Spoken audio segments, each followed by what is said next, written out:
ኮከብ 881 መሰላል የብርሃን ባንክ የሞባይል ባንኪንግ የአገልግሎት ገበታ። ከባንካችን ምን አገልግሎት ፈልጉ? የሞባይል አየር ሰዓት መሙላት፣ የትምህርት ቤት ክፍያ መክፈል፣ የአውሮፕላን ጉዞ ትኬት መቁረጥ፣ ገንዘብ ማስተላለፍ ወይስ ስለ ሂሳቦ መረጃ ማግኘት? እንግዲያውስ በማንኛውም ቦታና ጊዜ ወደ ኮከብ 881 መሰላል ይደውሉና ከአገልግሎት ገበታችን መርጠው የፈለጉትን ይከውኑ።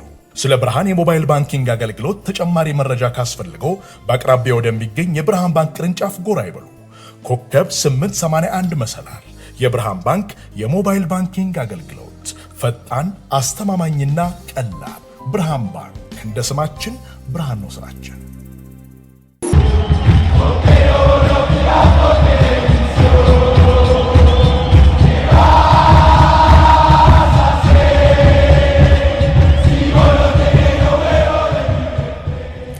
ተመልሰናል። አድማጮቻችን አደ ኤፍኤም 95.1 ላይ ቆይታችሁ እንድታደርጉ ነው የምንጋብዛችሁ። የማንቸስተር ዩናይትድን ጉዳይ እናንሳ።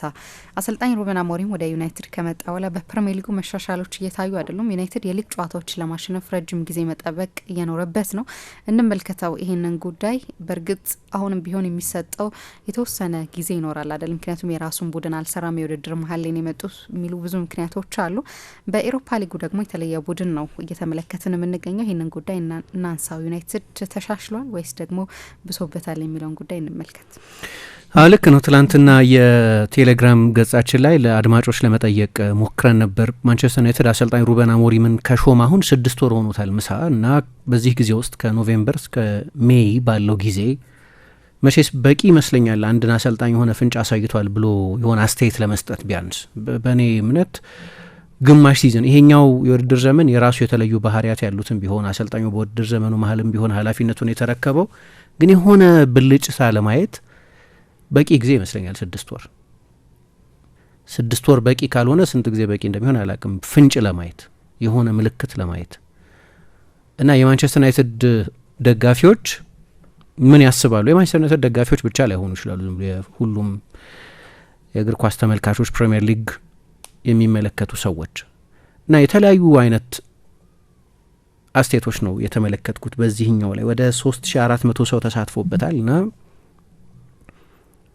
የበለጠው ፐርሰንቴጅ ተባብሷል የሚለው የማንቸስተር ዩናይትድ ችግር ተባብሷል የሚለው 35% ነው።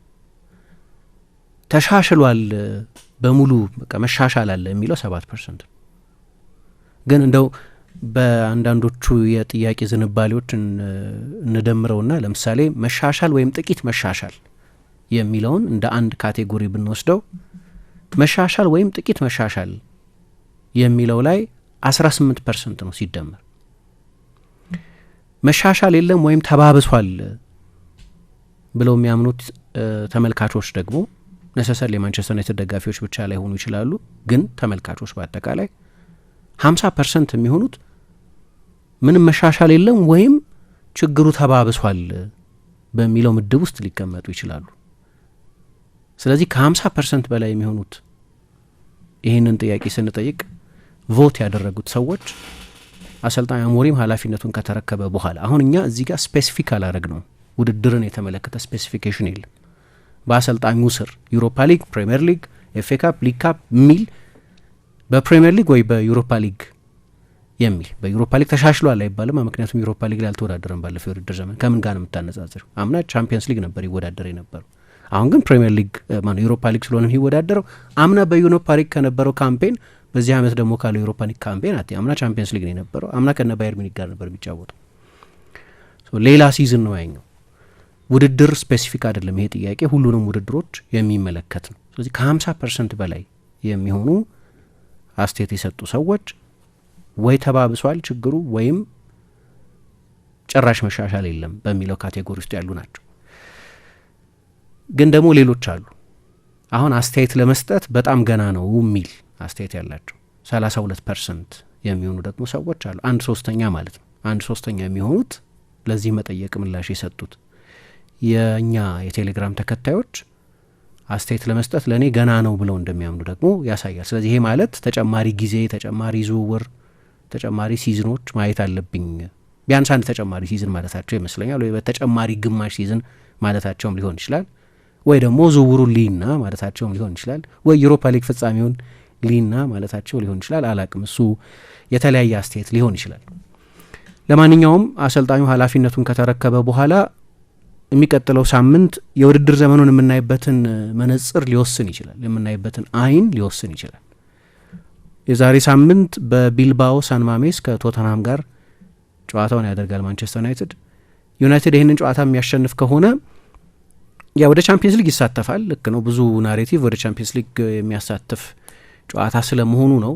አሰልጣኙ ጉዳይ አይደለም ቻምፒየንስ ሊግ ሲል ነበር ከትላንት በስቲያ። ምክንያቱም ችግሩ የሆነ አንድ የፍጻሜ ጨዋታን ማሸነፍ አለማሸነፍ ወይ በዩሮፓ ሊግ ባለድል በመሆን ባለመሆን ብቻ የሚሸፈን አይደለም። ምንድን ነው ፒፐሪንግ ዘ ክራክ የሚሉት አለ አይደለም። ስንጥቃቱ እንዲሆነ በመጠኑ ታክም ያለሽ እንጂ ችግሩ አምና ኤፍ ኤ ካፕን በማሸነፍ እንዳልተወገደ ሁሉ ላይወገድ ይችላል። ሌሎች የበለጠ ትልልቅ መፍትሄዎች ያስፈልጓቸዋል። በአንድ ዋን ኦፍ ጨዋታ የቴንሃግ ቡድን አምና የፕሪሚየር ሊግ ሻምፒዮን የሆነውን ማንቸስተር ሲቲን አሁን ከሚገጥሙት ቶተናም በብዙ እጥፍ የተሻለን ቡድን አሸንፈዋል። ግን ድክመቱ ነበር።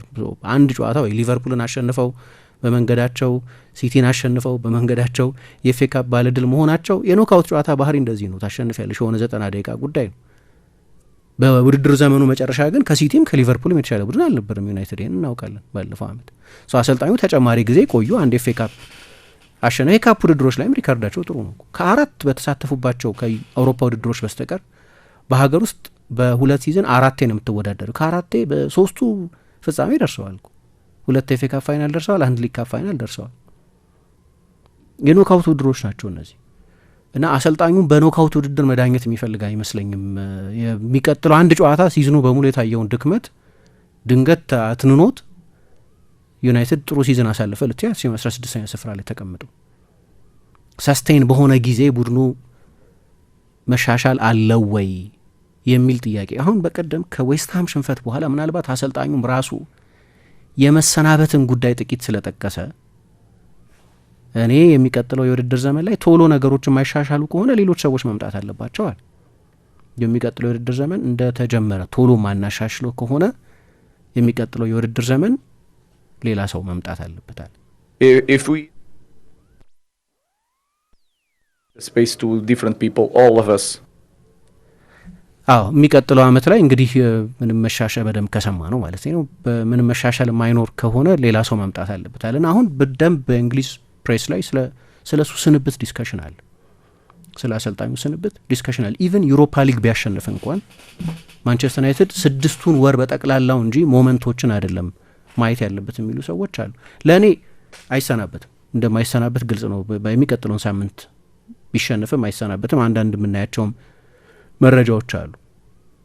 የኢኒዮስ ሰዎች ተጨማሪ የዝውውር ጊዜ ይገባዋል፣ የራሱን ቡድን ለመስራት ጊዜ ይገባዋል ብለው ያምናሉ። እውነትም ለነገሩ አሰልጣኙ ለማቆየትም ለማሰናበትም ቢወስኑ በአንድ ጨዋታ መወሰን የለባቸው። የትኛውንም ውሳኔ ቢወስኑ ማቆየትም ማሰናበትም ቢሆን ያሰናብታሉ የሚል ግምት የለም።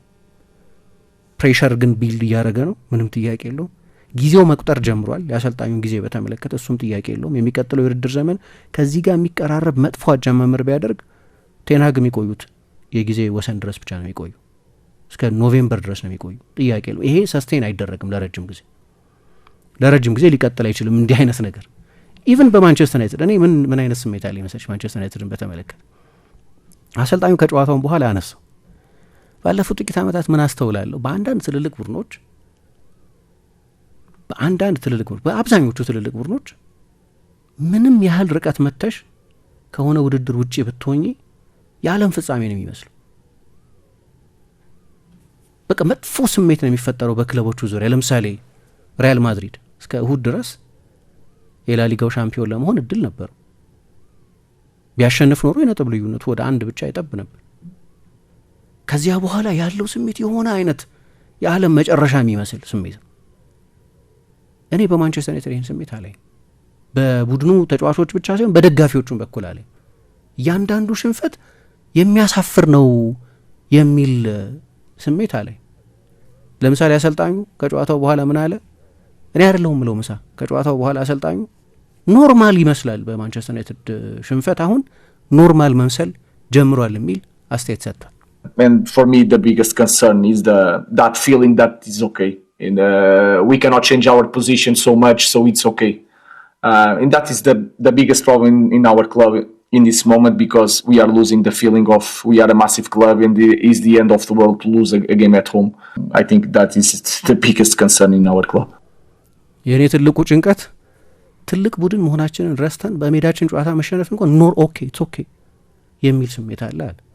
የማንቸስተር ዩናይትድ አሰልጣኝ ያየዋል ያለውን ስሜት። እኔ ደግሞ በተጫዋቾቹ ብቻ ሳይሆን በጠቅላላው ምናልባት በጣም ኦፕቲሚስቲክ በመሆን ምክንያት በቃ ነገ ጥሩ ይሆናል የሚል ተስፈኝነት ስላለ ሊሆን ይችላል፣ አላውቅም።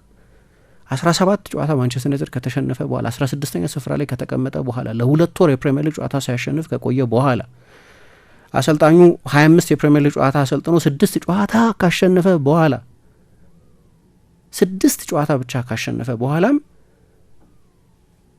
ኢትስ ኦኬ የሚል ስሜት አለ እና የትልቅ ቡድን ባህሪ አይደለም ነው እሱ የሚለው። የማንቸስተር ዩናይትድ ቡድን ስትሆኚ እንዲህ አይነት ታሪክ ያለው ስትሆኚ እያንዳንዱ ጨዋታ የዓለም ፍጻሜ መምሰል አለበት ነው የሚለው። በሌሎች ብዙ ክለቦች ግን ያንን ያያሉ። የትኛውም ያህል ርቀት ብትሄጂ፣ ለምሳሌ የፕሪሚየር ሊግ ሻምፒዮን ልትሆኚ ተወዳድረሽ 97 ነጥብ ይዘሽ ጨርሰሽ ስሜቱ በጣም የከፋ ነው። የሚገርም ሲዝን ያሳለፍ ነው። ከ30 ቡድኖች 28ቱ 97 ነጥብ ላይ እኮ ደርሰው አያውቁም ሻምፒዮን ከሆኑት ቡድኖች መሀል ምናምን። አታጽናኝ ራስሽን።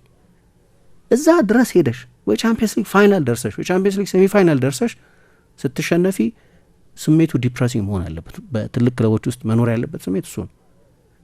አሁን ምናልባት ላለፉት በርካታ ዓመታት ማንቸስተር ዩናይትድ ከቻምፒየንስ ሊግ ውጭ የሆነባቸው ሲዝኖች ብዙ ናቸው። መጥፎ ሲዝን ያሳለፈባቸው ሲዝኖች ብዙ ናቸው። 6ኛ፣ 7ኛ፣ 8ኛ እየሆነ የጨረሰባቸው ሲዝኖች ብዙ ናቸው። ምናልባት ያ መለማመድ አምጥቶ እንደሆነ አላውቅም። ምክንያቱም እኔ ማውቀው ማንቸስተር ዩናይትድ ይሄ አይደለም። ምናልባት የዓለም ግዙፉ በጣም ውጤታማው በጣም ኮንሲስተንቱ ቡድን ሆኖ ነው ማንቸስተር ዩናይትድን የምናውቀው እኛ። ምናልባት ያንን ማንቸስተር ዩናይትድ ለረጅም ጊዜ ስላየሁት ሊሆን ይችላል ከዚህኛው ጋር መላመድ የሚያቅተኝ እና እያንዳንዱ ሽንፈት እንደ ሞት አይደለም። በቃ ሌሎች ትልልቆቹ ክለቦች ውስጥ በቃ ልክ እንደዚህ የሆነ አንድ ሽንፈት ይመጣል፣ ካርሎ አንቼሎቲ ሊባረሩ ነው የሚል ወዲያው ወሬ ትሰሚያለሽ።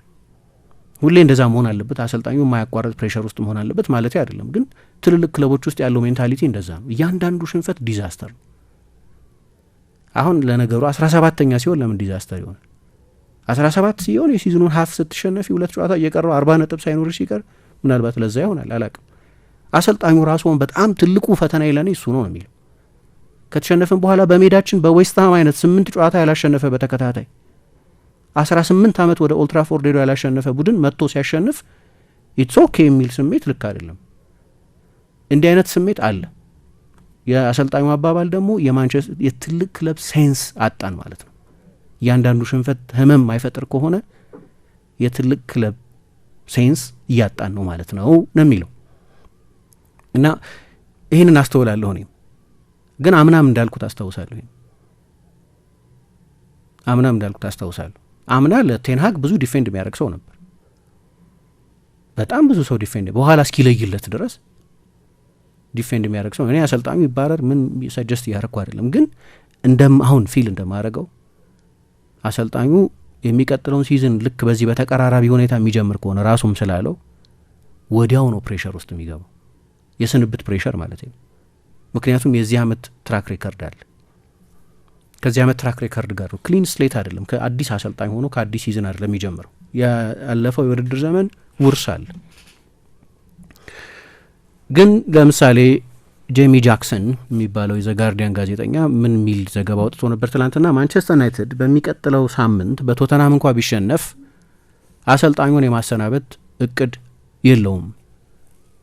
የሚቀጥለው ክረምት ላይ ቡድኑን ለማሻሻልና ለሱ ታክቲክ የሚሆኑ ተጫዋቾችን ለማስፈረም ይፈልጋል።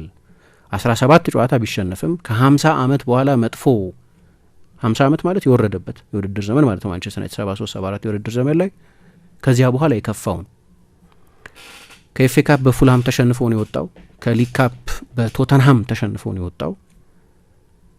ብቸኛው ተስፋው በዚህ ዓመት የውድድር ዘመኑን እንደው ከዚህም የከፋ እንዳይሆን ማድረግ የሚያስችለው አንድ ብቸኛ ተስፋ የዩሮፓ ሊግ ተስፋ ነው። ያ እድል አለው ኦፍኮርስ። ግን ያንንም ጨዋታ ቢሸነፍ አሰልጣኙን የማሰናበት ምንም ሀሳብ የለም። ፕሬሸር ላይ አይደለም ያለው ቢሸነፍም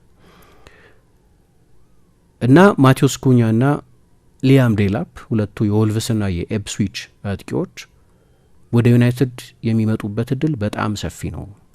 ከዚያ በኋላ ግን ድምር ወደ 100 ሚሊዮን ፓውንድ ይጠጋል የእነዚህ ሁለት ተጫዋቾች ዝውውር። ማንቸስተር ዩናይትድ በፒኤስአር ምክንያት ባለፉት ዓመታት በተፈጸሙት የዝውውር ስህተቶችም ምክንያት ተጫዋቾች ለማምጣት ያሉትን የተወሰኑትን መሸጥ ያስፈልገዋል። አንዳንዶቹ በውሰት ያሉ ናቸው። አንቶኒ ዋጋውን ከፍ አድርጓል በሪያል ቤቲስ በውሰት በጣም ስኬታማ ስለሆነ። ራሽፎርድን በተመሳሳይ በአስቶን ቪላ እስኪጎዳ ድረስ ግሩም ነበር። ስለዚህ ከነዚህ ሁለት ተጫዋቾች ማንቸስተር ዩናይትድ ገንዘብ ካገኘ ያንኑ ገንዘብ ሪኢንቨስት ያደርገዋል፣ ተጨማሪ ተጫዋቾች ለማምጣት ይጠቀምበታል። እንደ ራስሙስ ሆይሉንድ አይነት አጥቂዎችንም የሚፈልግ ክለብ ካለ ማንቸስተር ዩናይትድ ለማድመጥ ዝግጁ ነው። ከተቻለ ካሴሚሮ ጥሩ ሲዝን እያሳለፈን ቢሆን ያው የረጅም ጊዜ መፍትሄ አይሆንም፣ ከፍተኛ ደሞዝ የሚከፈለው ተጫዋች ነው። ስለዚህ እርግጠኛ አይደለሁም ገንዘብ ከፍሎ ካሴሚሮን አሁን በዚህ እድሜው ያስፈርም ተጫዋች እንዳለ። ምናልባት የሳውዲ ክለቦች ደሞዙን ሸፍነው በነጻ ሊወስዱት ይችላሉ እንጂ ለዝውውር ብዙ ገንዘብ ያን ያህል ቡድኑን የሚያጠናክሩበት ከፍተኛ ገንዘብ ለማግኘት ያላቸው እድል ብዙ ትልቅ አይመስለኝም።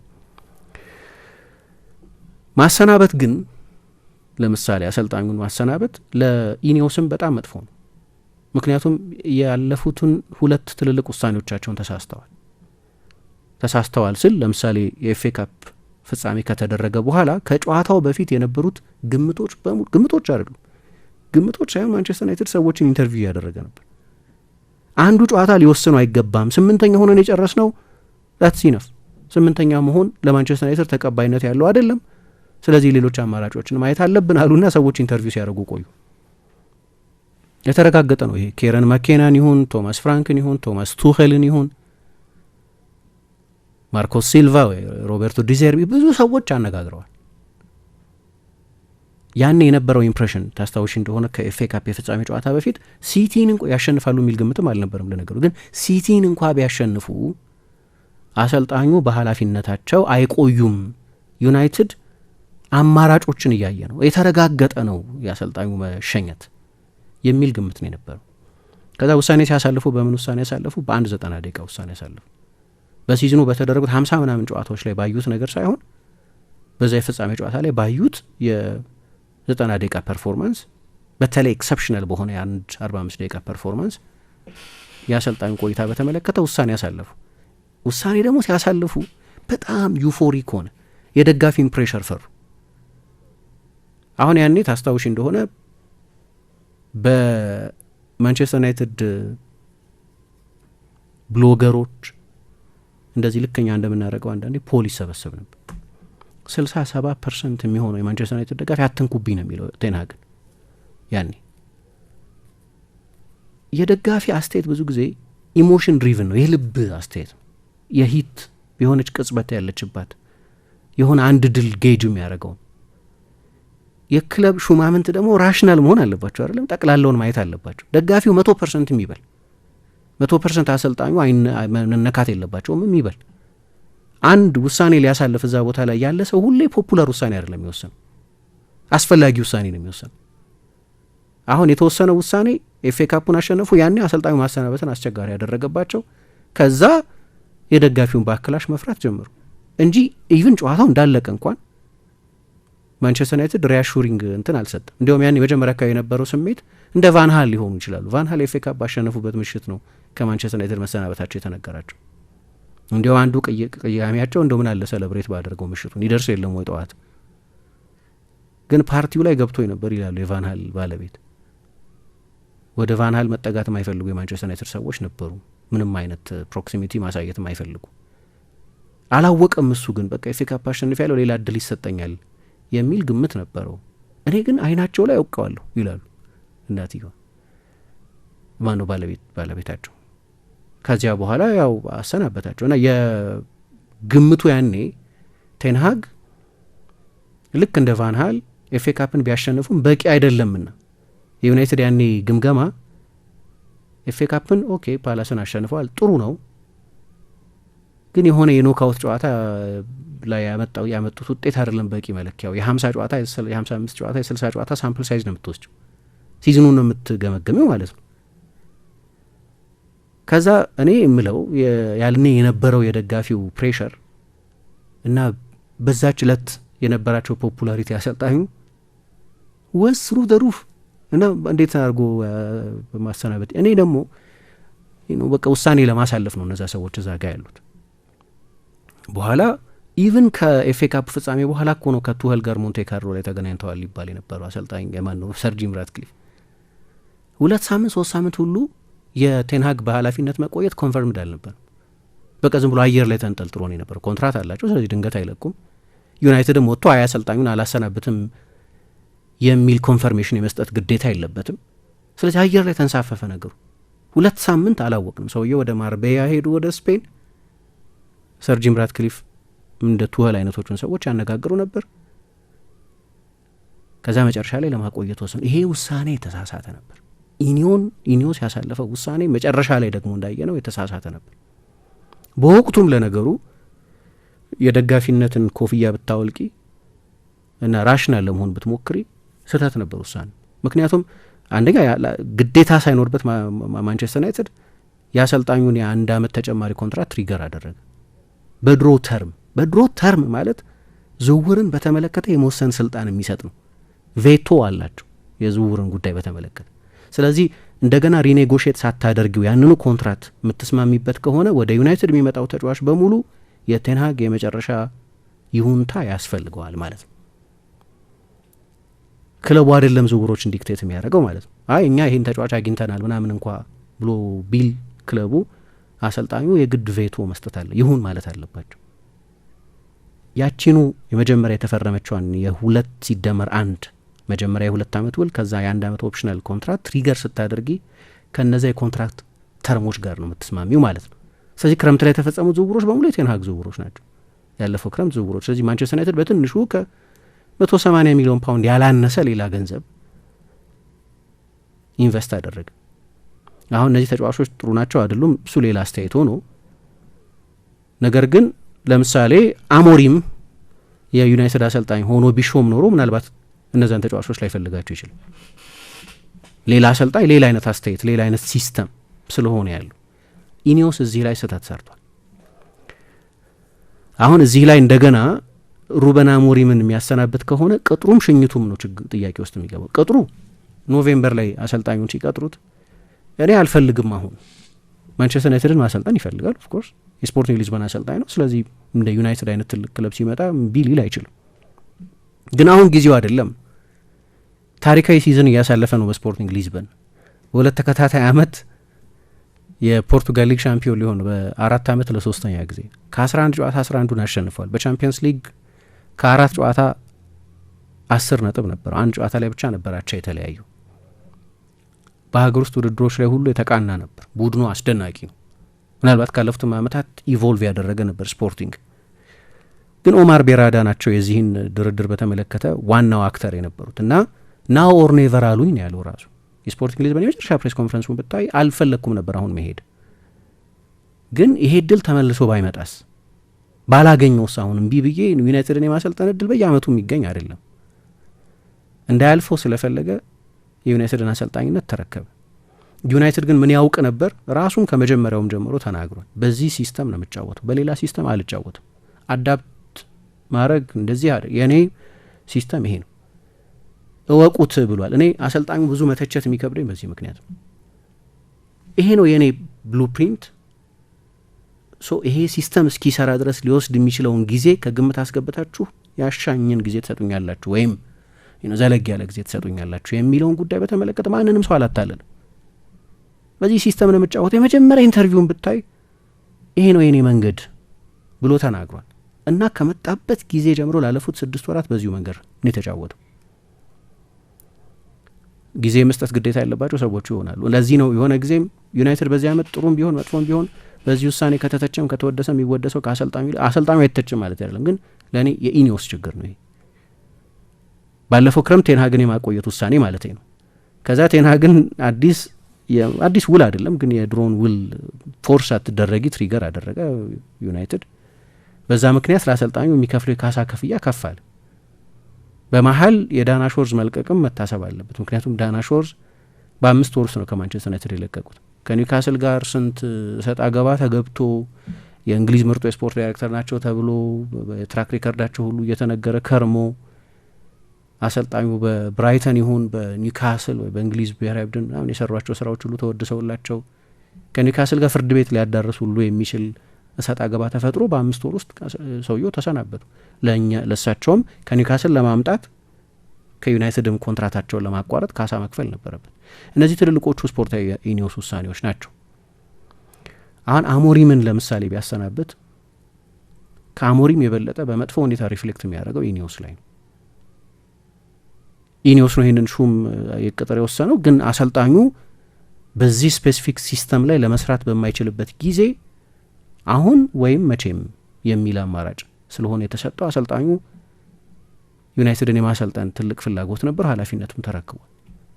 ግን ወደ ኋላ 3 ወር ብትወስጂው ወይ 4 ወር ብትወስጂውና ከኢሞሽናል ውሳኔ ይልቅ ምክንያታዊ ውሳኔ ወስኖ ቢሆን ኖሮ ከኤፍኤ ካፑ ጨዋታ በኋላ እነ ሩበን አሞሪም የራሱን ዝውውሮች 3-4 ተጫዋቾች ሲስተም ስፔሲፊክ ተጫዋቾች የሚፈልግ አሰልጣኙ ግልጽ መሰለኝ። እሱ አንዳንዶቹ አዳፕተብል ናቸው። ለምሳሌ አንቼሎቲን ብትወስጃቸው ለእኔ ሲስተም አይሆንም የሚሉት ተጫዋች የለም። አዳፕተብል ናቸው። የእሳቸው የማሰልጠን ሜተድ ነው። አንዱ ትክክል አንዱ ስህተት አይደለም፣ ግን መንገድ ነው። የአሰልጣኞች እምነት ነው እሱ፣ የማሰልጠን መንገድ ነው እሱ።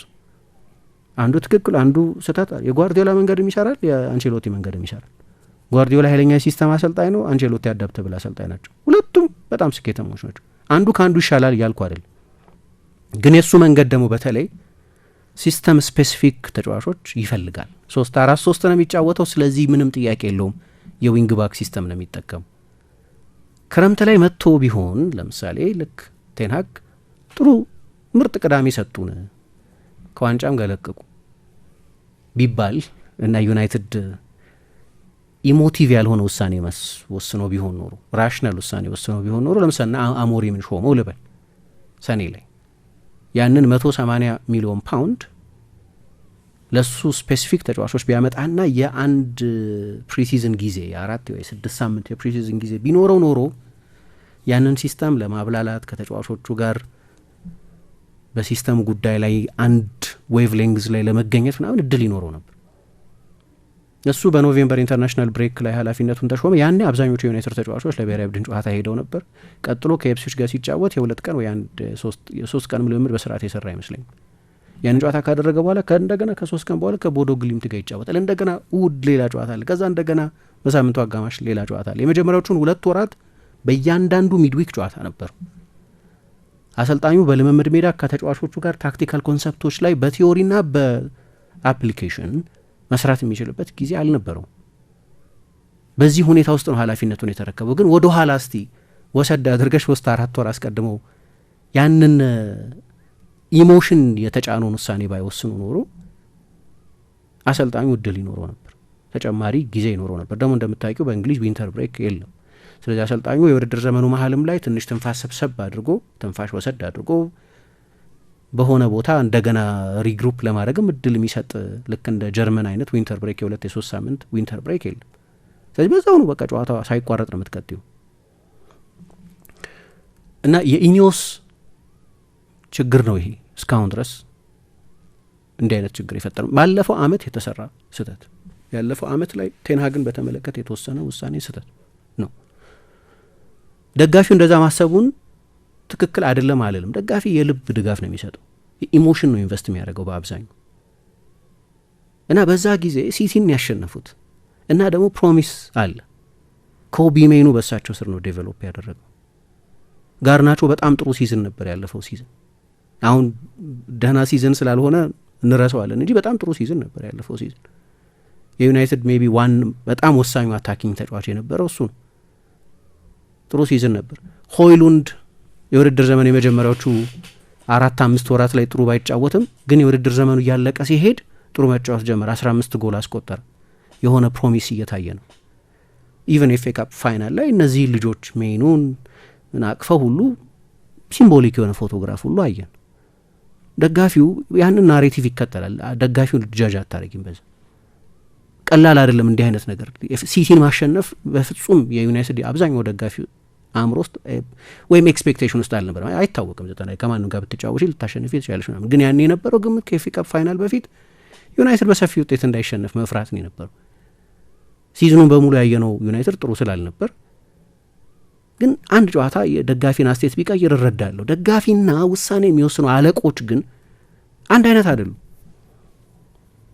ውሳኔ የሚወስኑ አለቆች የበለጠ ጥቅሉን እንዲያዩ ትጠብቂያለሽ።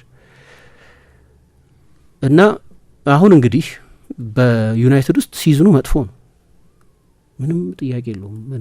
በእኔ በኩል አንድ ማየው ከቴንሃግና ከአሞሪም ሁለት ማያቸው ልዩነቶች፣ ሁለት ቁልፍ ልዩነቶች ይጥቀሙም አይጥቀሙም ጥሩ ይሆኑም መጥፎ የሚሆኑ አንደኛ ቴንሃግ የሆነ ዴሉዥን አለባቸው። ልክ አንቺን እንደ ኢዲየት እንደማለት ነገር ሜዳ ውስጥ የምታዩን ነገር ታያለሽ አይደለም። የአንቺን ኢንቴሊጀንስ ኢንሰልት ማድረግ ማለት ነው። ምርጥ ነን ወይ ምናምን ሊሉሽ ይችላሉ። በሼፈልድ 20 ሙከራ ከተደረገባቸው በኋላ 20 መሆኑን አትዩት 18ቱ እኮ ከሩቅ የተደረገ ነው ይሉሻል። አሁን ይሄ የአንቺን ኢንቴሊጀንስ መሳደብ ማለት ነው። እና የሆነ አይነት እንዴት ልበለው የሆነ አይነት ዴሉዥን አለ አይደል? የሆነ የራሳቸው ዓለም እንዳላቸው አይነት ጥሩ ነው ጥሩ እንዳልሆነ ሜዳ ውስጥ እየታየ ጥሩ ነው የሚል ነገሩን አክሴፕት ያለ ማድረግ ችግር ውስጥ ነው ያለ ነው እና እኔ ደግሞ ለዚህ ችግር ኃላፊነት መውሰድ አለብኝ የሚል አቲቲዩድ አታይባቸው።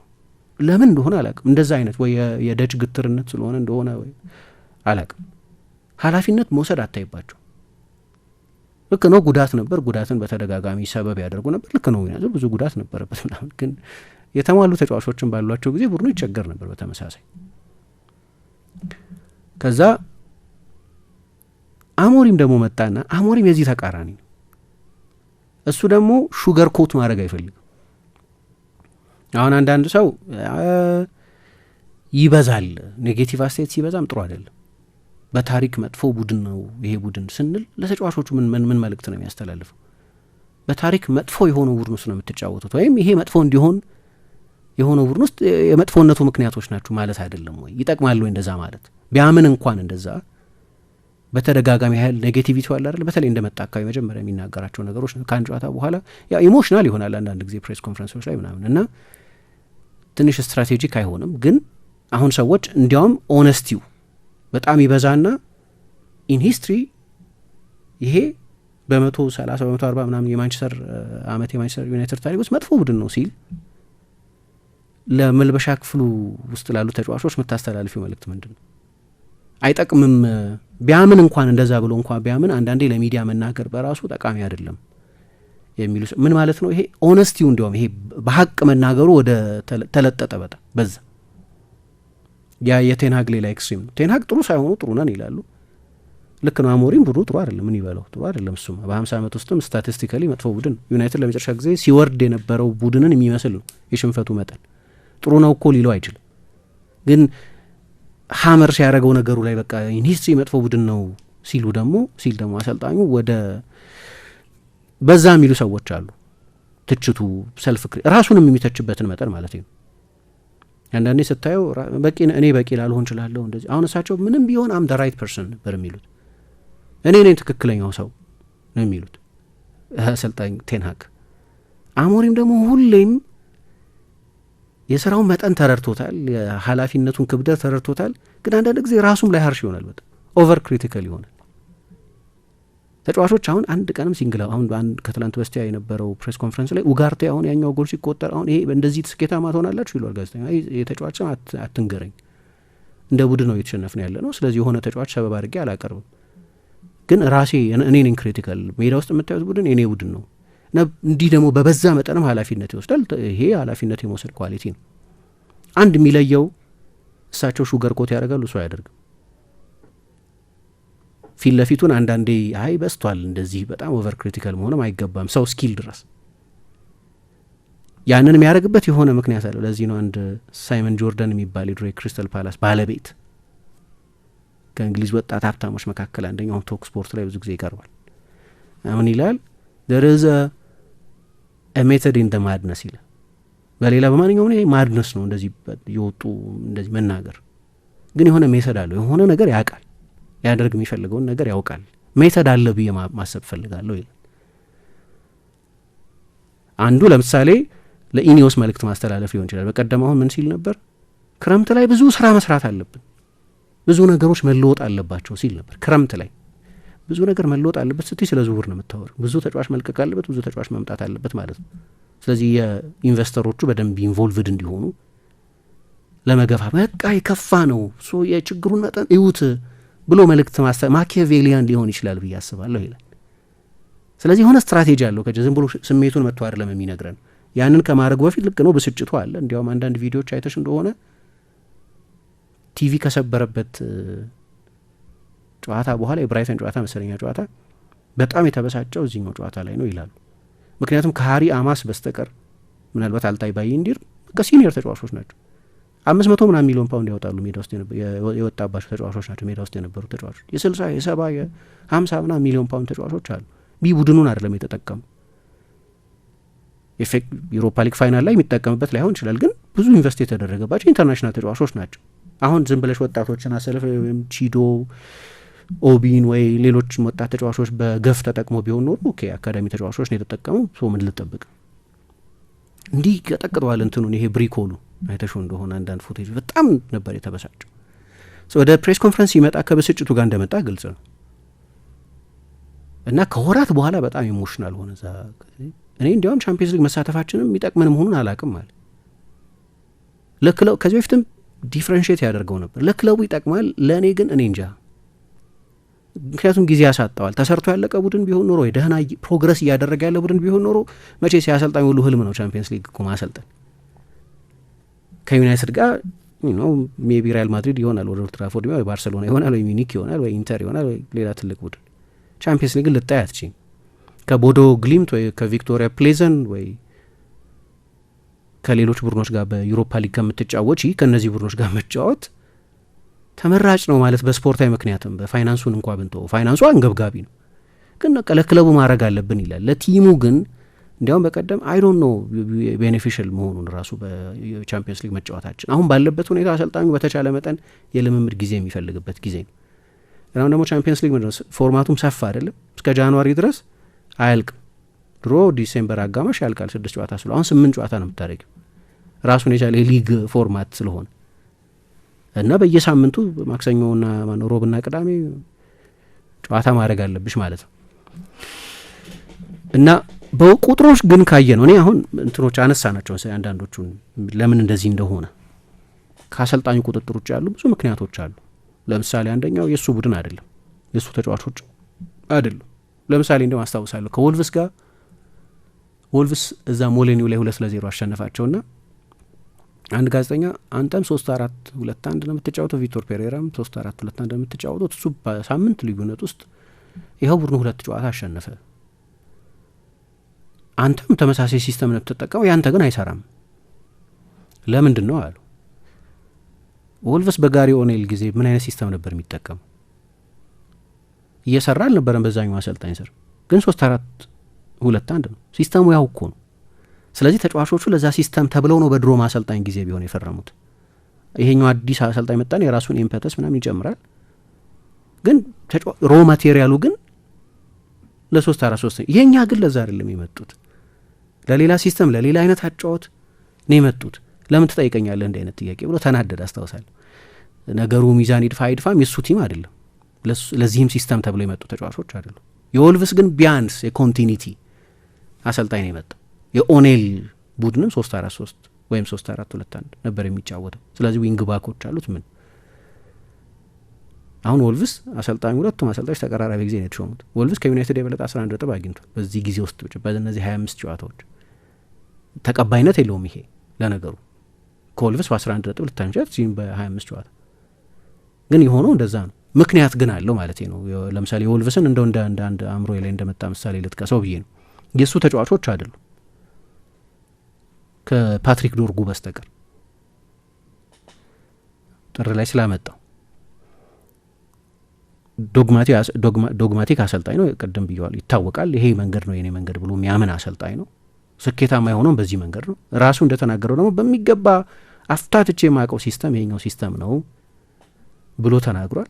በስፖርቲንግ በጣም ስኬታማ ሲሆን በዚህ ሴታፕን የተጫወተው ግን ተጫዋቾቹ ለሌላ አይነት ሴታፕ ነው የፈረሙት ወይም ለሌላ ፐርፐዝ የመጡ ናቸው።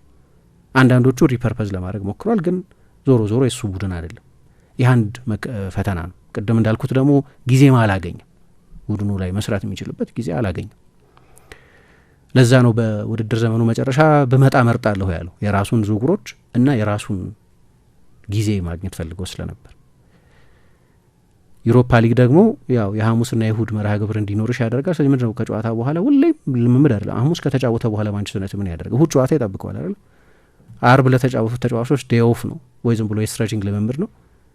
ቅዳሜ ኃይለኛ ትሬኒንግ አትሰሪም። እሁድ ጨዋታ እያለብሽ ዝም ብሎ ፓተርኖች ላይ ለመስራት ትሞክራለሽ። በተቻለ መጠን በቃ በቪዲዮ ሩም 20 ደቂቃ 30 ደቂቃ ከተጫዋቾቹ ጋር ጊዜ ያሳልፋል፣ ወይ ኢንዲቪጁዋል ክሊፖች ለተጫዋቾቹ ያሳያሉ ማለት ነው። ከዛ እሁድ ይጫወታሉ። ጊዜ የለም። ኮንቴ በዚህ ሲስተም ሲሳካለት ኮንቴ ቼልሲ ቻምፒየንስ ሊግ ውስጥ አይሳተፍ ስለነበር ከሰኞ እስከ አርብ ሙሉ የልምምድ ጊዜ ነበር። ይሄኛው አሰልጣኝ የለውም። ጉዳቶችም እንደምታውቂው አንዳንድ ጠቃሚ ተጫዋቾችም በጉዳት ምክንያት ዘለግላለ ጊዜ አሁን ለምሳሌ ሊሳንድሮ ማርቲኔዝ ካየነው ስንት ጊዜ በድጋሚ ተጎድቷል፣ ወይ አማድ ለወራት፣ ወይ ሌሎች ብዙ ተጫዋቾች ደግሞ እንዲሁ በዚህ ዓመት በጉዳት ምክንያት ከሜዳ ርቀዋል። ጊዜ የለውም። ግን ቁጥሮቹ ግን አስደንጋጭ ናቸው። ቁጥሮቹ በጣም አስደንጋጭ ናቸው። ለሁለት ወራ ለማሸነፍ ብቻ አይደለም። ካለው 6 ጨዋታዎች 2 ነጥብ ነው ያገኙ። 2 ነጥብ ብቻ ነው ያገኙ። አሰልጣኙ ከመጣበት ጊዜ ጀምሮ እስካሁን ድረስ ባለው ጊዜ ዩናይትድ 87 ነጥብ ሊያገኝ ይችል ነበር ሳይሆን 87 ነጥብ ለማሸነፍ የሚያስችል ጨዋታ ነበር። ከ87 ነጥብ 23 ነጥብ ነው ያገኘው። ቁጥሮቹ አስደንጋጭ ናቸው። የፕሪሚየር ሊግ ሪከርዱ አስደንጋጭ ነው። የወረዱትን ቡድኖች 3ቱ የወረዱትን ቡድኖች እንተውና በሚቀጥሉ ዓመት ስለማይጫወቱ በፕሪሚየር ሊግ ስለማይኖሩ በተቀሩት ቡድኖች መካከል አሰልጣኙ ኃላፊነቱን ከተረከበበት ጊዜ ጀምሮ እስካሁን ድረስ ባለው ጊዜ ቴብል ብንሰራ ማንቸስተር ዩናይትድ 20ኛ ነው። የወረዱትን ቡድኖች ውጤት እንቀንስ፣ የሳውዝሃምፕተንን፣ የኢፕስዊችን፣ የሊስተርን እንተውና እሱን ብናወጣ የምናወራው ስለ 6 ወር ነው፣ ከግማሽ ሲዝን በላይ ወይ 2/3 ሲዝን ማለት 25 ጨዋታ አይደል? 38 ጨዋታ ነው በሲዝኑ ያለ 25 ማለት የሲዝኑ 2/3 ማለት ነው። ቅድም ያነሳኋቸው ሚቲጌቲንግ ፋክተርስ አሉ። ለምን እንደዚህ እንደሆነ ምክንያቶች አሉት። ቢሆንም አሰልጣኙ ሲመለስ እነዚህ ፈተናዎች እንዳሉ ብናውቅም እንዲህ ይሆናል የሚል ግምት ግን አልነበር። ፈተናዎች እንዳሉ ስራው ቀላል እንደማይሆን ግልጽ ነበር። ግን እኔ እንደዚህ ይሆናል የሚል ግምት ደግሞ አልነበረኝ ምንም ቢሆን። 16ኛ ማንቸስተር ዩናይትድ ባለፉት 3 ወራት ከጃንዋሪ 26 በኋላ ባለው ጊዜ ማንቸስተር ዩናይትድ ያሸነፋቸው ቡድኖች የወረዱ 2 ቡድኖች ናቸው። ማለት ከጃንዋሪ 26 በኋላ ከኤፕስዊች እና ከሌስተር በስተቀር ያሸነፉት ቡድን የለም። 6 ጨዋታ ከ25 ጨዋታ በጣም አነስተኛ ነው። አሁን በሲዝኑ ብታይ ከ40 ነጥብ በታች እንደ ማለት ነው። 17 ጨዋታ ተሸንፈዋል። ከ17ቱ 13ቱ በሩበን አሞሪም አሰልጣኝነት ስር የተመዘገቡ ናቸው። ከነዚህ 25 ጨዋታዎች በ19ኙ ተመርቷል ማንቸስተር ዩናይትድ፣ ቀድሞ ገብቶበታል። ከ25ቱ ጨዋታዎች በ10ሩ ደግሞ ጭራሽ ጎል አላስቆጠር፣ በግማሽ ጎል አላስቆጠር። በዚህ ጊዜ ውስጥ በብዙ ጨዋታዎች ላይ ጎል ባለማስቆጠር ሌስተር ብቻ ነው የሚያንሰው። ከአሌክስ ፈርጉሰን በኋላ ከመጡት አሰልጣኞች መካከል አነስተኛው ጨዋታ የማሸነፍ ፐርሰንቴጅ ያለው አሰልጣኝ ሩበን አሞሪም ነው። ሞይስ ናቸው አነስተኛ የነበሩት እስካሁን። እሳቸውም 50% አሸንፈዋል። የእሱ 24% ነው ጨዋታ የማሸነፍ ስኬቱ እና ከቴንሃግም ከፋ የቡድኑ ሬከርድ። ከቴንሃግም ይወርዳል መሰለንም ነበር ምንም ቢሆን አዲስም ሲስተም ቢሆን ከቴንሃግም የወረደ ነው። ከ25 ጨዋታ 24 ነጥብ ነው ያገኙ ማለት በየጨዋታው በአማካይ ከ1 ነጥብ በታች ነው የሚያገኘው ማለት ነው። 0.9 በኤሪክ ቴንሃግ እንደው ሙሉን ካደረገው ከፍ ይላል። እንደው መጥፎዎቹን የመጨረሻዎቹን ወራት ያለፈውን የውድድር ዘመንና ይሄ የውድድር ዘመን ሲጀመር ያለውን ብትወስጂ 1.5 ነጥብ በየጨዋታው ያገኙ ነበር። አሁን 0.9 ነው። ከዛም ከፋ እና ዝም ብለሽ ቁጥሮቹን ካየሻቸው አስደንጋጭ ናቸው። በጣም አስደንጋጭ ናቸው። ያው በኋላ ደግሞ የዩሮፓ ሊግ መጣል አይደለም፣ የዩናይትድ ፎከስ ወደ ዩሮፓ ሊግ ሺፍት አደረገ። ስለዚህ አሰልጣኙ የበለጠ ብዙ ሮቴት ማድረግ፣ ፕራዮሪቲ ለሌላ ውድድር መስጠት ጀመረ። እሱም አንድ ምክንያት ሆኖ መጠቀስ አለበት። በእርግጥ ግን ለምሳሌ ዲሴምበር ላይ ለዩሮፓ ሊግ ፕራዮሪቲ አልሰጠም። ዲሴምበር ነው እንደመጣ በሚቀጥለው ወር ማለት ነው። ከ5 ጨዋታ 4 ነበር የተሸነፈው። ያኔም ዩሮፓ ሊግ ፕራዮሪቲ ባልሆነበትም ጊዜ ዩናይትድ እንዲሁ ተመሳሳይ ችግር ነበር። እኔ ያስታውሳለሁ ሲመጣ አንድ የነበረው ግምት ልክ ነው 14ተኛ ነበር አሰልጣኙ ሲሰናበቱ ቴንሃግ። ግን ከ4ተኛ ስፍራ ላይ ካለው ቡድን ጋር የዩናይትድን የነጥብ ርቀት ብታይ ግን የ2 ነው የ4 ነጥብ ነው ምናምን ርቀት ነው የነበረው። ሳልቬጀብል ነበር። ቻምፒየንስ ሊግ ይሳተፍ ነበር ማለት ሳይሆን ርቀቱ ብዙ አልነበር። ከዛ ግን ከ25 ጨዋታ 6 ጨዋታ ከተሸነፍሽ አይ ቲንክ በማንኛውም ትልቅ ቡድን አሞሪም አይቆይም ነበር ማለት ይህንን አይነት ሪከርድ ይዞ የትኛውም ክለብ ውስጥ አይቆይም ነበር። ዝም ብለ ሪከርዱን ብቻ ካየሹ ቅድም ያነሳሁት ብዙ ቢልድ ያደረግነው ይሄ የሚቲጌቲንግ ፋክተርስ አሉ።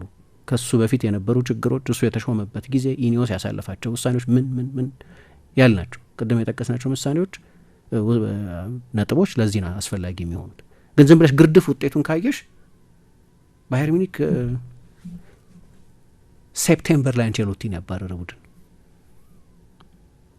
ሴፕቴምበር ላይ ካርሎ አንቸሎቲን አሰናብቷል። ራሱ ስፖርቲንግ ሊዝበን እኮ ነው ከሩበን አሞሪም መቀጠር በኋላ የነበረውን አሰልጣኝ 10 ጨዋታ ሳይው አየውና ብሎ አሰነሱ። አሁን ሌላ አሰልጣኝ ነው እያሰለጠነ ያለው ስፖርቲንግ ሳይቀር። ስፖርቲንግም ትልቅ ነው እንደ ባየር፣ እንደ ማንቸስተር ዩናይትድ፣ እንደ ባርሰሎና ባይሆንም እንዲህ አይነት ራን ኦፍ ሪዛልት በማንም ሌላ ክለብ በኃላፊነት አያከርም። ወይም ቼልሲ ግራን ፖተርን አባሯል።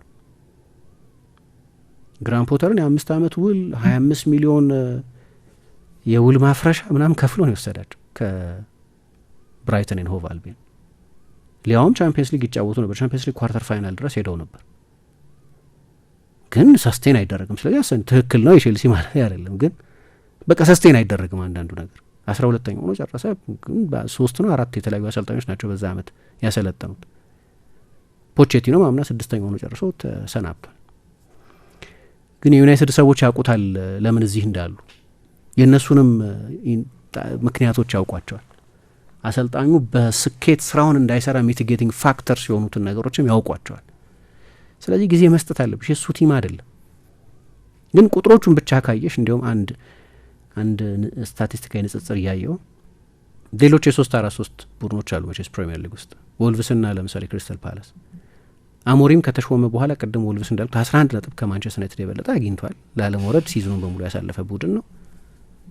ፓላስ ደግሞ አሁን ኤፍ ኤ ካፕ ፋይናል ይጫወታል። 18 ነጥብ የበለጠ ነው ከማንቸስተር ዩናይትድ ያገኙ። እኔ እንደ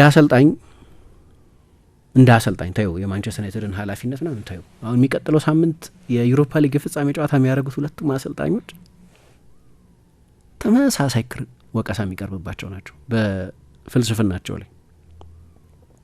አንጅ ፖስቴኮግሉ ያው የኔ 74ቱን ያንን የሆላንድ ቡድን የአያክስ ቡድን አይቼን ያደግኩት ፌሬንክ ፑሽካሽ ምክትሉ አድርጎኛል። ስለዚህ ፊሎዞፊካሊ ያጠመቀኝ እሱ ነው። ይሄ ነው የኔ መንገድ። በዚህ ክሬዚ ሃይ ላይን መጫወት ለምሳሌ ተጫዋቾችም ተጎርተውባቸው ቢሆን አሁን እንኳ በዩሮፓ ሊግ ግድ ሲሆን አዳፕት ማድረግ ጀመሩ። ግን አንዱ ትልቁ ወቀሳ ይሄ ፍልስፍናዊ ወቀሳ ነው። አዳፕት እንዴት አያደርግም? ቫንደቪንና ሮሜሮ ሲኖሩና ድራጉሺን ሲኖር ተመሳሳይ አይደለም የነዚህ ተጫዋቾች ካራክተሪስቲክስ። ቫንደቪን የፕሪሚየር ሊጉ ፈጣኑ ተጫዋች ነው። ፈጣኑ ተከላካይ ብቻ ሳይሆን ፈጣኑ ተጫዋች ነው። ስለዚህ 50 ሜትር እንኳ ቡድኑ ርቆ ቢጫወትና በኦፍሳይድ የተጋጣሚን ቡድን ማጥቃት መቋቋም ባትቺ ከየትኛውም ተጫዋች በላይ ስፒድ ስላለው ሪከቨር ማድረግ ይቻላል። በሱ ስፒድ ላይ መቆመር ትችላለሽ እንደዛ ለመጫወት። ድራጉሺን ወይም ሌላ ተጫዋች ያንን ማድረግ አይችልም። ለምንድነው አዳፕት የማያደርጉት? ለምን በሎ ብሎክ አይጫወቱ? የተጫዋቾቹ ካራክተሪስቲክስ ያንን ካልፈቀደ፣ ይሄ ብቻ ነው የኔ መንገድ ካለ የተሟላ አሰልጣኝ ነው ወይ? ያ አሰልጣኝ አዳፕት ካላደረገ ጉዳቶች ስላሉባቸው ውጤታቸው አስደንጋጭ ነው የቶተናም ውጤት። ከዩናይትድም የባሰ ነው። 20 ጨዋታ ተሸንፈዋል። ከተጫወቷቸው ጨዋታዎች ከግማሽ በላይ የሚሆኑን ተሸንፏል። በቶተናም ታሪክ እንኳን ሆዜ አርዲለስ ወይም ክሪስቲያን ግሮስ ይህን ጨዋታ ይህን ያህል የጨዋታ መጠን አልተሸነፉም በአንድ ወይ ዋንዴ ራሞስ ወይ ሌላ አሰልጣኝ። ግን አንዱ የሚቀርብባቸው ይሄ እኔ ደግሞ እንደ አሞሪም የዩናይትድን ስራ እንቶ አሰልጣኞች አዳፕት ማድረግ አይገባቸውም ወይ? አንዳንድ ጊዜ ለምሳሌ አስታውሳለሁ ጓርዲዮላም ደረቅ የሲስተም ሰው ነው የሚባለው አንዳንድ ግን በአመታት ውስጥ ያሰለጠናቸውን ቡድኖች ካየሽ ልክ ነው። መሰረታዊ ፕሪንሲፕሎቹ ያው ናቸው። ማይሽራቸው ማይደራደርባቸው መርሆዎች አሉት። ቡድኑ በሚጫወትበት መንገድ ማይደራደርባቸው ፕሪንሲፕሎች አሉት። ለምሳሌ ፖሴሽን ቡድን ነው፣ ለምሳሌ የፕሬሲንግ ቡድን ነው። ምን ግን ይሄኛው የባርሰሎና ቡድን ያኛው የባየር ሚኒክ ቡድን የሲቲ ቡድኖቹ 9 ዓመት ምናምን ስለቆየ ሲቲ ራሱ አንድ አይነት ቡድን አይደለም። መጀመሪያ ሲመጣ የነበረው አሁን ያለው ስብስብ የተለያየ ነው። መጠነኛ ልዩነት ያልሻል። በኮቪድ ጊዜ ያስታውሳል። ኮቪድ ምን አደረገው? የሲዝኑን ካሌንደር በአንድ ዓመት አሳነሰው። ድሮ ኦገስት የሚጀምረው ሲዝን አሁን ኦልሞስት ኦክቶበር ሊገባ ሲል ተጀመረ። የሚያልቅበት ግን ጊዜ ተመሳሳይ ነበር። ምክንያቱም ቀጥሎ የአውሮፓ ዋንጫ ስለሚመጣ እና ከሌላው ጊዜ የበለጠ አሰልጣኞች ጊዜ አልነበራቸውም እና ከሌላውም ጊዜ ተመሳሳይ የጨዋታ ቁጥር ድሮ በ9 ወር የምታደርጊውን አሁን በ8 ወር ስታደርጊ ካሌንደሩ በጣም እንደዚህ ኮንደንስድ ሆነና እንደ ድሮ ፕሬስ ማድረግ አቆመ። የኮቪድ ፉትቦል ይባላል፣ የፔፕ ፉትቦል የበለጠ ሜዠርድ ሆነ። ለምሳሌ ምክንያቱም ሁኔታውን አየው፣ ካሌንደሩን አየው፣ ወርክ ሎዱን አየው። ተጫዋቾቹ ደግሞ ለ3 ወር በኮቪድ ምክንያት ኢንአክቲቭ ሆነው ነው የቆዩት። ሌላ አይነት ቲም አደረ። የፕሪሚየር ሊግ ሻምፒዮን ሆነ። በዛው አመት የኮቪድ ዘመን የፕሪሚየር ሊግ ሻምፒዮን ነበር። ምን አደረገ እያልኩ ነው። አዳፕት አደረገ። አይ ቲንክ ኤሊት የሚያደርግሽ አንዱ አዳፕት መርህ እንዳለሽ ሆኖ የምታምኝባቸው ፕሪንሲፕሎች እንዳሉ ሆነው እንደ አሰልጣኝ ነው የምልሽ። አሁን አሞሪም ጋር አይና አንዳንድ ጊዜ ልክ ነው አንደርስታንድ አደርጋለሁ። በዚህ መንገድ ነው የምጫወተው አለ። ግን ትንሽ ፍሌክሲቢሊቲ ሳያስፈልግም ወይ? በቃ ተጫዋቾቹ ፊት እንደማያደርጉ እያየሽ ማለት በሌላ አንጅ ፖስቴኮግሉ በሆነ መንገድ ትንሽ የሜዠርድ ቢሆን እኮ ምንም እኮ የእሳቸውን የኮችንግ ክሬደንሻል አይቀንሰውም። ምን እኔ አሁን 60 ምናምን እንድቀይር ትፈልጋለህ እንዴ? ከዚህ እድሜ በኋላ ሁሉንም አይቻለሁ እኮ ከዚህ በኋላ ፕሪንሲፕል ሞታለሁ አይነት እንትን አላቸው። እውነት አይደለም እሱ። ምክንያቱም ዩሮፓ ሊግ ላይ እያየን ነው 30 ምናምን ፐርሰንት ፖሴሽን ነበር ባለፈው ከቦዶ ግሊምት ጋር በሎወር ብሎክ ነው የተጫወቱት። ወይ ከዩናይትድ ጋር ከሊቨርፑል ጋር ሲጫወቱ እንደዛ አይደለም የተጫወቱት። ግን እንዲሁ ቢያንስ በናሬቲቭ ደረጃ እንደዛ ይላሉ። እንደ አሰልጣኝ ግን ሁሌ የኔ ጥያቄ አሞሪምን በተመለከተ ኮንቴ እንደዛ ነው ይባል ነበር ለምሳሌ። ግን ኮንቴ በ3-4-3 አይደለም የጀመረው። አታላንታ ነው ፒሳ ነው ሌላ ቡድን ሲያሰለጥን ሌላ። አሁን ደግሞ በ4-3-3 ነው የሚጫወተው በናፖሊ። ሁሌም የ3-5-2 ወይ 3-4-3 አሰልጣኝ ተደርጎ ነበር ይታየ ነበር። ናፖሊ ሄደና የቡድኑ ስብስብ ራሱ አምና 10ኛ ሆኖ ቢጨርስም ግን ለስፓሌቲ ነው የተሰራው። ስለዚህ አሁን በ4-3-3 መጫወት ጀመረ። ማነው በ4-3-3 ቶ በጣም ስኬታማ ያደረገውን በዩቬ፣ በቼልሲ፣ በጣሊያን ብሔራዊ ቡድን፣ በኢንተር ስኬታማ የሆነበትን ሴታፕ ቶ እና አንዳንድ የአሰልጣኝስ እንደው እንደ ጥያቄ አዳፕት ማድረግ አለበት የለበትም ወይ? አሁን እዚህ ጋር ትንሽ እንደው ታዩ የዩናይትድን ስራ ምናምን አሁን ሊቨርፑልን አስደነገጠው የሚባለው ይሄ ነው። ባለፈው ከእሱ ጋር ድርድር አድርገው ነበር። አሎንሶ ነው መጀመሪያ የፈለጉት እንደምታውቂው። ከዛ ግን አሞሪም ኢኩዌዥን ውስጥ ነበር። ያው ገፋ ያለ ድርድር ያደረገው ከዌስትሃም ጋር እንደሆነ ይታወቃል። በፕራይቬት ጀት ሁሉ መጥቶ ለንደን ደርሶ ተነጋግሮ በኋላ ይቅርታ ጠይቋል ተጫዋቾቹ። እኔ ለስፖርቲንግ ታማኝነት ሳላሳይ እናንተ ታማኝነት ማሳየት አለባችሁ ማለት አልችልም። አሁን ኦነስት አልነበርኩም ለስፖርቲንግ ምናምን አለ። ከዌስትሃም ጋር ተነጋግሮ ነበር። ግን ሊቨርፑል እንደምታውቂው ኮንሲደር አድርጎት እንደነበር ይታወቃል። አሁን የሊቨርፑል ሰዎች አንድ አሳስቧቸው የነበረው ነገር ደግሞ ቡድኑም ከሞላ ጎደል ስኳዱ ጥሩ ስለሆነ 300-400 ሚሊዮን ፓውንድ ያስወጣናል። ምክንያቱም ተጨማሪ ዊንግ ባኮች ተጨማሪ ለዛ ሲስተም የሚሆኑ ተጫዋቾች ማምጣት ስለነበረበት እና ሊቨርፑል የበለጠ ከክሎፕ ጋር የሚቀራረብ አሰልጣኝ መፈለግ ጀመረ እና ወደ አርነ ስሎት ሄደ። አርነ ስሎት ከሞላ ጎደል ተመሳሳይ ኮንቲኒቲ ልዩነቶች አሏቸው ብዙ ጊዜ እንደምናነሳው ግን እዚህ ላይ እንደ ጥሩ አሰልጣኝ ግን ዶግማ መሆን አለበት ወይ? ፕሪንሲፕል ኦፍ ፕሌይ ያስፈልጋል፣ ምን ያስፈልጋል። ግን ኦልሞስት ወደ ዶግማነት የተቀየረ ሆነ እና ተጫዋቾችንም አይተን ለምሳሌ ባለፈው የውድድር ዘመን ከነበሩበት ያሽቆለቆሉ ተጫዋቾች ሁሉ አሉ። አሁን የዛሬ ዓመት በዚህ ጊዜ ስለ ኮቢ ሜኑ የምናወራ የተለየ ነበር። አሁን ዲስፔንስብል ነው፣ ሊሸጥም ይችላል። ጋርናቾ የዛሬ ዓመት በጣም የተሻለ ነበር፣ አሁን አይደለም። አሁን አሞሪም ከመጣ በኋላ አዘን ኢንዲቪጁዋል እንደ ተጫዋች ከአማድ በስተቀር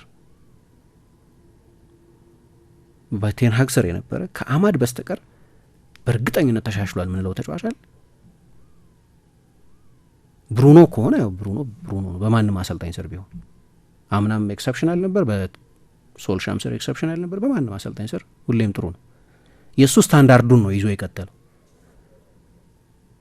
ግን እንዲህ አሁን አንዱ የማሰልጠን ችሎታ ተጫዋቾችን በግልም ማሻሻል ነው አይደለም?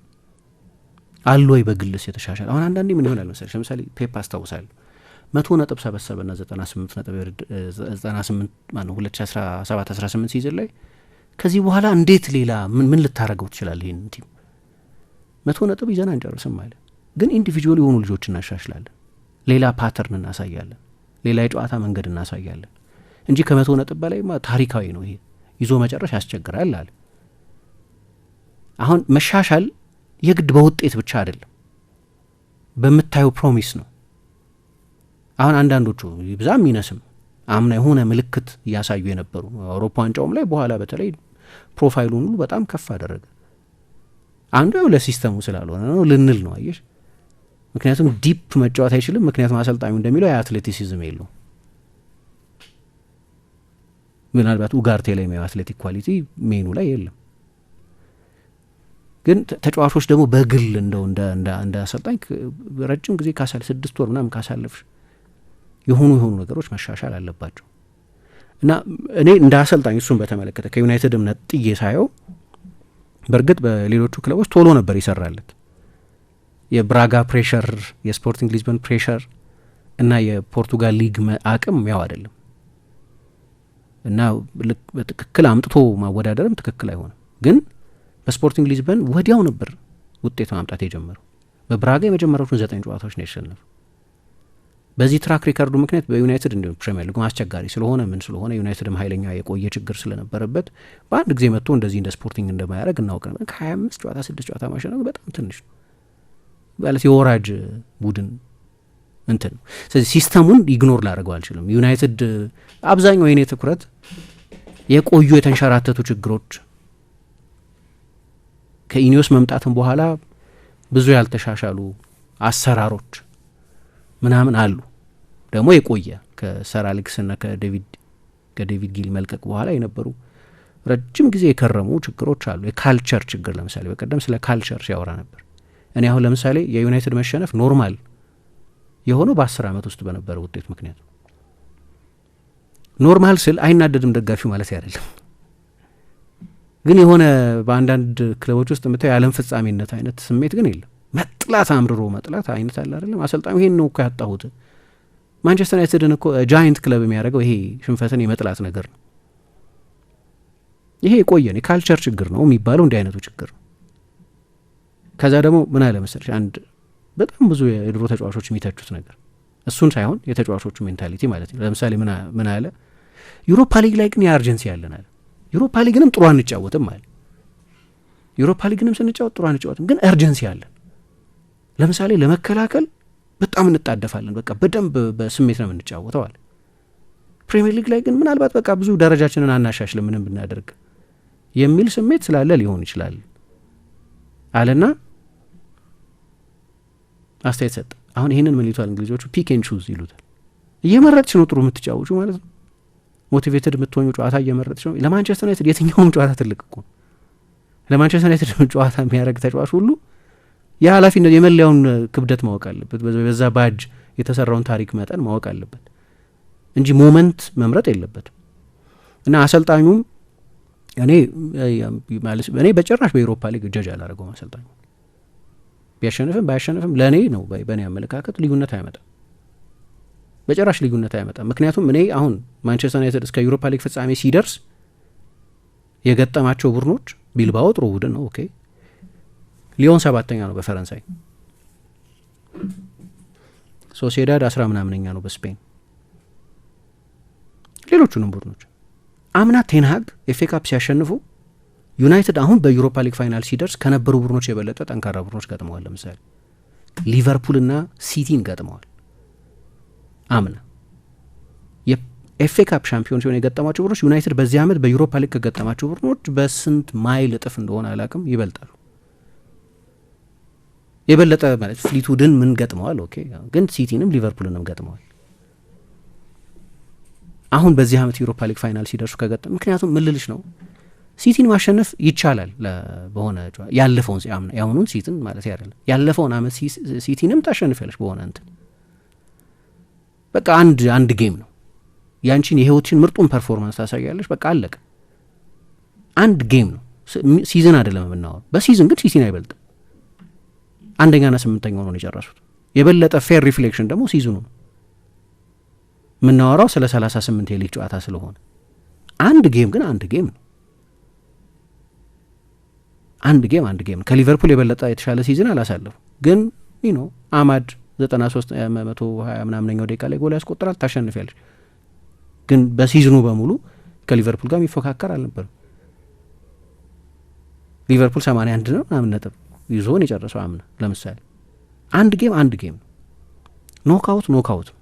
ግን ለምሳሌ 10 ጨዋታ ላይ ጎል ካላስቆጠር ዲፕ ችግር። አሁን ዩሮፓ ሊጉንም ቢሆን ለምሳሌ የሊዮን ጨዋታ ሎጂካል አይደለም።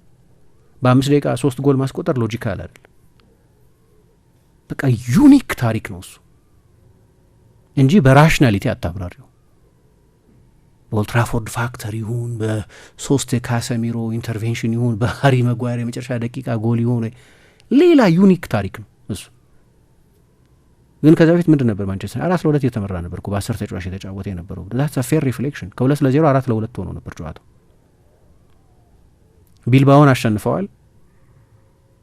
ግን የመጀመሪያው 30 ደቂቃ እና የመልሱ ጨዋታ 1 ሰዓት ቢልባኦ 10 ተጫዋች መጫወቱን ያ አጠቃላይ የደርሶ መልስ ጨዋታው ላይ የፈጠረውን ድራማዊ ልዩነት ምናምን እንቶ ግን እንደው በጨዋታውም ላይ ቢልባኦ በጣም ኃይለኛ የነበረባቸው የጨዋታው ኢንተርቫሎች ደግሞ ነበሩ። የመልሱ ጨዋታ 3-0 መርቶ ኢንሴኪዩሪቲ ነበረው ማንቸስተር ዩናይትድ። የዛሬ ሳምንት ነው ምናምን ስናነሳ የነበረው እሱን ኖክአውት ነው። በቃ የሆኑ እንትኖች አሉት። ለዚህ ነው ዚዳን ወደ ማድሪድ ከመጣ በኋላ 3 ቻምፒየንስ ሊግ አሸንፏል አይደል በአሰልጣኝነት።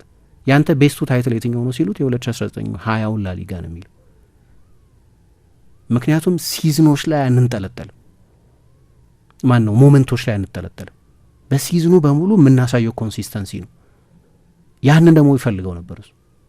ምክንያቱም ዚዳን በሊፒ ስር የሴሪያ ዶሚናንት የነበረ ቡድኖች ነው የተጫወተ። አንድ ቻምፒየንስ ሊግ አላሸነፈም ዚዳን በዩቬንቱስ ተጫዋችነት፣ ግን የሴሪያው ዶሚናንት ቡድን ነበር። ምን እንደሚጠይቅ ያውቃል። አንቼሎቲ ራሳቸው እንዲያውም በቀደም ፎርዋርድ አድርጌልሽ ነበር ስለ እሳቸው ኮት። እሳቸውም ልክ እንደዚሁ አሉ። አንቼሎቲም እኮ እንዲያውም በተከታታይ ሲዝኖች ዋንጫ ወስደው የሚያውቁ አይደሉም። እሳቸውም ግን ሊጉን ማሸነፍ ሁልጊዜ ከባድ ነው፣ ምክንያቱም ከቻምፒየንስ ሊግ የተለየ ስለሆነ ኮንሲስተንት መሆን ያስፈልጋል ያንን ለማድረግ አሉ። እንግዲህ ሚስተር ቻምፒየንስ ሊግ ናቸው። ቻምፒየንስ ሊግ ነው ከባዱ ማለት ይችላሉ፣ ግን ያውቁታል የሊግን ኮንሲስተንት የመሆን አስፈላጊነት። ጓርዲዮላም አሁን ኤፍ ኤ ካፕ ካሸነፋችሁ እኮ የዓለም የክለቦች ዋንጫን ካሸነፋችሁ አሪፍ ሲዝን እኮ ሊሆን ነው ምናምን ሲሉት አትጃጃሉ እንደ አይነት እንትን በቃ መጥፎ ሲዝን ነው ምን በሊጉ ነው በቃ እኔ ቡድኔን እመለከዋል። ሃንዚ ፍሊክም በቀደም the most honest title is the La Liga ልክ ከአንቼሎቲ ጋር ይስማማሉ በዚህ እና የአሞሪምን የማንቸስተር ዩናይትድ ቆይታ ምክንያቶቹ ከሱ ውጭ ያሉት ምክንያቶች የሚበዙ መሆናቸውን ተቀብዬ ግን ፌር ሪፍሌክሽን ነው የማምነው ሊጉ ነው። እኔ ሳይሆን ራሱ ሩበን አሞሪም ሌሎች አሰልጣኞች ኮንሲስተንት መሆን የሚጠይቀው ሊጉ ነው እና የሚቀጥለውን ዓመት በመጥፎ ሁኔታ የሚጀምር ከሆነ ለጊዜው የመሰናበት ስጋት ያለ በኒስ እንደምታውቂው 7 አሰልጣኝ ምናምን አባረዋል። አንድሪያ ሶርሴያ፣ ክሪስቶፍ ጋልቲዬ፣ ፓትሪክ ቪዬራ፣ ዲዲዬ ዲጋር፣ ፍራንቼስኮ ፋሪዮሊ የተለያዩ አሰልጣኞች ቀይረዋል። አሰልጣኝ ለማሰናበት ችግር የለባቸው። ለጊዜው ግን የሚያረጉት አይመስልም እንጂ ትራክ ሪከርዳቸውን ካየሽ የሌላኛው የእሳቸው ኢኒዮስ የሚመራው ኢኒዮስ እንዲያውም 100% ኦነር የሆነበት 100% የክለቡ ባለቤት የሆነበት ኢኒዮስ የስፖርት ዳይሬክተር አሰልጣኝ ምናምን ይቀያየራል። አይነካም ማለት አይቻልም። አሾርዝን ማሰናበታቸውም የሆነ ነገር እየሰራ ካልመሰላቸው ትልቅ ውሳኔ ለመወሰን ችግር እንደሌለባቸው የሚያሳይ ነው እኚህ ባለጠጋ እና የሚቀጥለውን ሲዝን ነው የምጠብቀው እኔ። የሚቀጥለው ሲዝን ሲጀመር የመጀመሪያዎቹ 2-3 ወራት ላይ ጥሩ ካልሆኑ እንደገና አሰልጣኙ ትልቅ ጫና ውስጥ የሚገባ ይመስለኛል። እስኪ ደግሞ የተወሰኑ ያልባቻችን አስተያየት እንቀበል እዚህ ጉዳይ ላይ። ዞላ ማን ዩናይትድ እኔ ብዙ ጊዜ ከአሞሪም ጋር የማየው ነገር የቡድኑን አቅም በሚገባ የተረዳ ይመስለኛል። ምክንያቱም ከጨዋታ በፊትና በኋላ የሚሰጣቸው ቃለ መጠይቆች ምንም መሸፋፈን ሳይኖረው ነጭ ነጯን ነው የሚናገረው። ደግሞ ችግሩን የተረዳውና ጊዜ ቢያገኝ የተሻለ ቡድን ይሰራል እንድትል ተስፋ ይሰጣል። እንደገና ይዞት የመጣው 3-4-3 ምንም እየሰራ አይደለም። በተለይ በሊጉ ያለው ሪከርድ ከጠበቁት በታች ነው። ዩናይትድ በኤሮፓ ሊጉ ብዙ መጓዙ አሞሪምን እስካሁን በስራ ላይ ያቆየ ይመስለኛል እንጂ ሊጉ ምላሱ እየደለለ ነው። 2 ጨዋታ የቀረው ብሎናል። ራስ ሪኮ የሚል አድማጫችን የቀንደኛና የረጅም ጊዜ ማንቸስተር ዩናይትድ ደጋፊ ነኝ። እስካሁን ባሳለፏቸው የድጋፍ አመታት እንደ አሞሪም ከጅምሮ ተስፋ የቆረጥኩበት አሰልጣኝ የለም። በተለይ ከሊዮን ጋር በነበረን ጨዋታ ዓለም ሲፈነጥዝ እኔ ደግሞ እስካሁን የአሞሪም ጨዋታ አቀራረብ ብሉፕሪንት ናይቼ የተከስኩበት ነበር። አሁን ላይ ለአሞሪም መቆየት እንደ ብቸኛ ሰው ሆነ የሚቀርበው ምክንያት በውድድር ዘመኑ መሀል መምጣቱና ተጫዋቾች በእርሱ የጨዋታ ስታይል ያልተቃኙ መሆናቸውን። እነዚህ ምክንያቶች እንዳሉ ሆኖ ሜዳ ላይ ግን ምንም አይነት ተስፋ ሰጪ እንቅስቃሴ እንደሌለ አሁን የተቀመጥንበት ደረጃ በግልጽ ያሳያል ብሎናል። አክሊሉ ገዛኸኝ እኔ ሰውየው ግትር ነው ብዬ ነው የማስበው። በራሱ ባልሆኑ ተጫዋቾች እንዴት ራሱን ታክኒክ ላይ ሙጥኝ ይላል። አዲስ አሰልጣኝ ሲሾም መጀመሪያ የመከላከል አደረጃጀቱን ነው የሚሰራው። እንደኔ ሰውየው አልቻለም ብሎናል። አብርሃም መንግስቱ ዩናይትድ ድክመት የተጫዋቾች ተነሳሽነት ማነስ፣ የአሰልጣኙ የጨዋታ ታክቲክ ይመስለኛል። የተጫዋቾች ፊት ስታይ በስነ ልቦና ጫና እጅጉን እንደተጎዱ ትረዳለህ። ከክለቡ ቦርድ ጀምሮ ፈርሶ መገንባት አለበት። ሌላኛው ባለፉት ታሪኮች ብቻ የተኮፈሰ ወደፊት የተሻለ ለመስራት ታሪክ ለመጻፍ የማያቅድ የትናንቱ ታሪክ ብቻ ይዞ የሚፎክር የተሻለ ነገር የማያልም ህልም አልባ ክለብ ይመስለኛል። ለዚህ ደግሞ ቲሙን ቦርዱን አካባቢ እየተሰራ ያለው ስራ ማየት ይቻላል። እስኪ ካሪንግተን ተመልከት፣ ድሮና ዘንድሮ ምን ያህል የሰማይና የምድር ርቀት አላቸው። ይህንን ብቻ ማየት በቂ መልስ የሚሰጥ ይመስለኛል።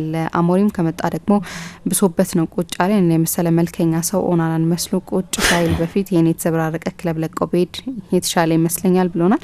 ፍጹም ጋሻው እንግዲህ የእሱን ብቃት ለማሳየት አዲስ አመትና ለእሱ ታክቲክ የሚመቹ ተጫዋቾችን በመግዛት ውጤታማ ነው አይደለም ብለን ለመፍረድ ተጨማሪ አመት ያስፈልገዋል። በእነዚህ ቀልደኛ ተጫዋቾች ደረጃውን እንዲሆነ ብሎ ለመፍረድ በጣም ከባድ ይመስለኛል ብሎናል።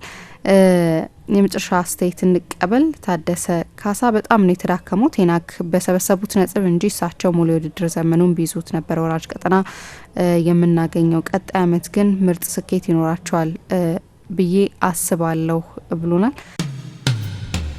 ኮከብ 881 መሰላል የብርሃን ባንክ የሞባይል ባንኪንግ የአገልግሎት ገበታ። ከባንካችን ምን አገልግሎት ፈልጉ? የሞባይል አየር ሰዓት መሙላት፣ የትምህርት ቤት ክፍያ መክፈል፣ የአውሮፕላን ጉዞ ትኬት መቁረጥ፣ ገንዘብ ማስተላለፍ ወይስ ስለ ሂሳቦ መረጃ ማግኘት? እንግዲያውስ በማንኛውም ቦታና ጊዜ ወደ ኮከብ 881 መሰላል ይደውሉና ከአገልግሎት ገበታችን መርጠው የፈለጉትን ይከውኑ። ስለ ብርሃን የሞባይል ባንኪንግ አገልግሎት ተጨማሪ መረጃ ካስፈልገው በአቅራቢያ ወደሚገኝ የብርሃን ባንክ ቅርንጫፍ ጎራ ይበሉ። ኮከብ 881 መሰላል። የብርሃን ባንክ የሞባይል ባንኪንግ አገልግሎት ፈጣን፣ አስተማማኝና ቀላል። ብርሃን ባንክ እንደ ስማችን ብርሃን ነው ስራችን።